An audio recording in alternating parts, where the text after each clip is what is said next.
चलो चलो इधर देना। उदाहरण नंबर 8, चैप्टर नंबर वही अपना कौन सा, 7। બિંદુઓ A 2 - 2 અને B - 7 4 ने जोड़ता रेखाखंडના त्रिभाग बिंदुओं याम शोधो। स्वाध्याय के अंदर अपने एक दाखला कर चुके हैं, अपने त्रिभाग बिंदुओं के याम क्या कर चुके हैं, ढूंढ चुके हैं। अपने को यहाँ पे दो बिंदु ए और बी दिया हुआ है, उससे उसके ऊपर से मैं सबसे पहले एक रेखाखंड बनाऊंगा जिसको मैं नाम क्या दूंगा, ए और बी। ठीक है, और इंपॉर्टेंट दाखला है त्रिभाग बिंदु, ध्यान में रखना। पहला क्या है 2, दूसरा क्या है -2, बी कितना है -7 और 4, नाम दे दिए। अब रेखाखंड के कितने भाग करने होंगे, 3 भाग करने हैं। एक और बिंदु लेता हूं मैं उसके ऊपर, यहाँ पे उसको नाम क्या देता हूँ, सी। अब रेखाखंड के कितने भाग हुए, 2 भाग हुए। कैसे, ए सी और सी बी।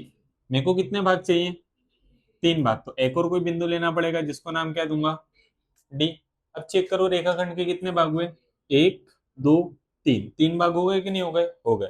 तो मुझे किसके याम ढूंढने, सी के और डी के। ठीक है, और अगर मुझे इन बिंदु के याम ढूंढने हैं तो मुझे क्या चाहिए, गुणोत्तर चाहिए। क्योंकि ये जो याम है किसकी मदद से ढूंढ सकते हैं हम लोग, विभाजन के सूत्र की मदद से। किसकी मदद से, अंतर सूत्र से थोड़ी भाई याम ढूंढते हैं। अंतर सूत्र से तो हम क्या ढूंढते हैं, अंतर। अगर बिंदु के याम ढूंढने हैं तो हमें किसका इस्तेमाल करना पड़ेगा, विभाजन के सूत्र का ही इस्तेमाल करना पड़ेगा। अंतर नहीं ढूंढना, याम ढूंढना। याम ढूंढने के लिए अपने पास कौन सा सूत्र है, विभाजन का सूत्र।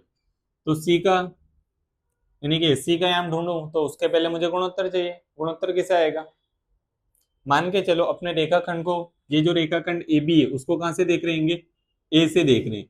तो एक हिस्सा, और यहाँ पे कितने हिस्से हैं, 2 हिस्से। मतलब कि गुणोत्तर कितना होगा, 1/2 होगा। तो ये जो मैंने बोला ना उसको एक बार लिख देने का, लिख देने का इसलिए ताकि जब हम बाद में देखें तो हमको समझ पड़े। लिखने का, रेखाखंड ए बी ने बिंदु ए तरफ थी जोता, गुणोत्तर क्या मिलेगा, गुणोत्तर अपने को भाई 1/2 मर्से। यानी कि m1 कितना होगा 1, m2 कितना होगा 2। पहले मैं किसके याम निकाल लूंगा, c के। तो सीना याम बराबर जो मेरा विभाजन का सूत्र है वो लग जाएगा।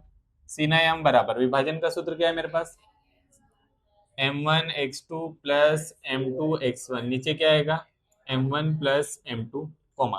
अब m1 y2 plus m2 y1। नीचे क्या आएगा, m1 प्लस m2। ठीक है, कभी भी कोई बिंदु के याम ढूंढना हो ना तो हमेशा किससे होगा, विभाजन से ही होगा, ध्यान में रखना। ठीक है, पूरा 7.2 कर चुके हैं अपने। m1 बोलो 1, x2 ये तो नाम दिए ही नहीं है, नाम देना पड़ेगा। सबसे पहले a के ऊपर क्या आएगा, x1 y1, b के ऊपर क्या आएगा, x2 और y2। नाम दे देंगे, सिंपल है, नाम देना कोई बहुत बड़ी बात नहीं है भाई। इधर ध्यान दे, x1 कितना है, सॉरी x2 कितना है, प्लस m2 2, x1 2 बरोबर m1 m2। m1 कितना है 1 plus 2 coma m1 1, y2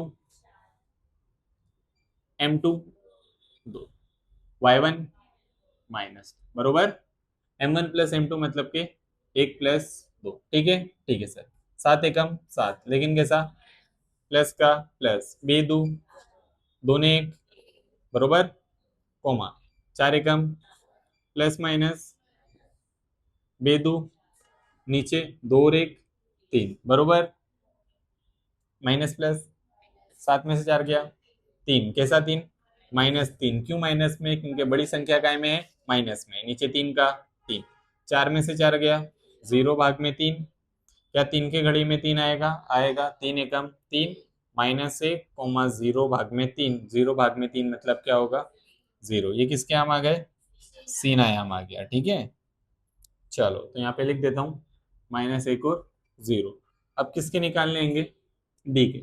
D के हम निकालने हैं तो 2 ऑप्शन है, एक विभाजन का सूत्र का इस्तेमाल कर सकता हूँ, दूसरा मैं किसका इस्तेमाल कर सकता हूँ, मध्य बिंदु के याम का। तो मध्य बिंदु से सरल पड़ेगा तो अपने किससे कर देने का, मध्य बिंदु के याम से निकाल देने का। लेकिन पहले लिखने का, सी बी नु मध्य बिंदु क्या बनेगा, डी बनेगा। तो पहले लिखूंगा यहाँ पे, अही सी बी नु मध्य बिंदु कौन है अपना, डी છે। तो डी ना याम बराबर, फिर जो मध्य बिंदु के याम का सूत्र है ना वो लगाने का। मध्य बिंदु के याम का सूत्र क्या है अपना, x1 प्लस x2 भाग में 2 कोमा y1 प्लस y2 भाग में 2। अपने ने x1 x2 किसको माना है भाई, इस c के ऊपर नाम देंगे x1 y1, b के ऊपर नाम देंगे x2 y2, तभी हम d के हम क्या कर पाएंगे, ढूंढ पाएंगे सरलता से। x1 कितना है -1, x2 कितना है -7, प्लस माइनस यहाँ पे कितना हो जाएगा -7 हो जाएगा, नीचे 2। y1 कितना है, y2 कितना है 4, नीचे कितना आएगा 2। ठीक है ठीक है, माइनस माइनस 7 में 1 मिलाया 8, कैसा 8 -8 भाग में 2, 0 में 4 मिलाया 4 भाग में 2, दोनों किसके गड़ी में आ रहे हैं, बेचौक यानी -4, बेदू 4 यानी कि 2। ये किसके आम मिले, डी ना है। फाइनल आंसर आम करके जो लिखना है वो देख लो एक बार, फिर लिखना चालू करना। आम क्या मांगा था, रेखाखंड ने जोड़ता त्रिभाग बिंदुनायाम, तो मैं डायरेक्ट त्रिभाग बिंदु से लिख रहा हूं, त्रिभाग बिंदुओं याम। क्या मिलेगा, पहला -1 और 0, तो लिखूंगा -1 और 0, अने दूसरा क्या मिला -4 और 2, और पीछे क्या लगा देंगे, मर्शे, खत्म, लिख दो।